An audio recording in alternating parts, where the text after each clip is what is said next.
Okay, Surah 62, the assembly, and an important thing to remember here is that, when we're thinking about the assembly, that it's a good one to say on Friday because Juma is the assembly. That's what it means in Arabic. Al-Jumu'ah, or Te, if you continue. But it kind of teaches you how to do the sermon. Anyways, in the name of God, the compassionate, the merciful, all that is in the heavens and all that is on the earth, uttereth the praise of God, the King, the holy, the mighty, the wise. It is he who hath sent to the pagan folk, the misbelievers,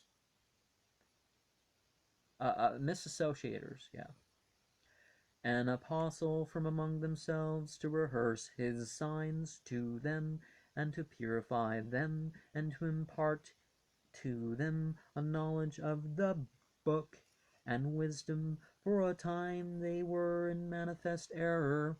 So when you give the sermon, focus on Quran, what the Prophet said, and further wisdom and how to apply it in the current time. Not just repeating memorized sermons of the past. Do something contemporary.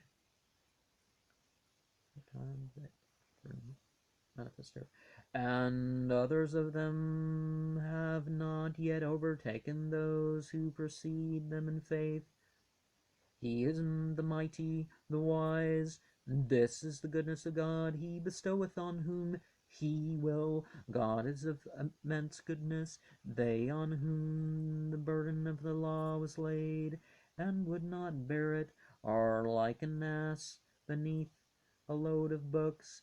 A sorry likeness is this for the people who give the lie to the signs of God. God guideth not the people who do this wrong.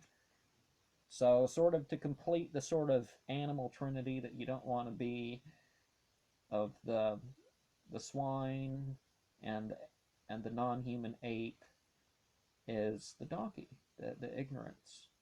So psychopath, sociopath, swine, psychopath, sociopath, and the ignorant. They on whom the burden of the law was laid would not bear it, are the likeness of an ass, donkey, beneath a load of books. A sorry likeness is this for the people who give the lie to the signs of God. God guideth not the people who do this wrong. Say, O ye Jews, if ye profess that ye rather than other men are the friends of God, then wish for death. If ye are men of truth, but never on account of their previous handiwork will they wish for it, and God knoweth the wrongdoers. Say, verily the death from which ye flee will surely meet you. Then shall ye be brought back to him who knoweth alike the things done in secret and openly, and he will tell you of your actions. O ye who believe, when ye are summoned to the prayer on the day of assembly, Friday. Well, Thursday sunset to Friday sunset, but anyways. Hasten to the commemoration of God, and quit your traffic. This, if ye knew it, will be best for you. And when the prayer is ended, then disperse yourselves abroad, and go in quest of the bounties of God, and that it may be well with you. Oft remember God, but when they get a sight of merchandise or sport, they disperse after it, and leave thee standing alone. Say, God hath in reserve what is better than sport or wares, and God is the best provider. And Surah 8,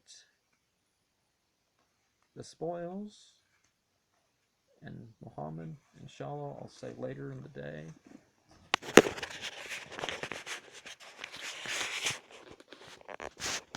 And remember, break on the Friday.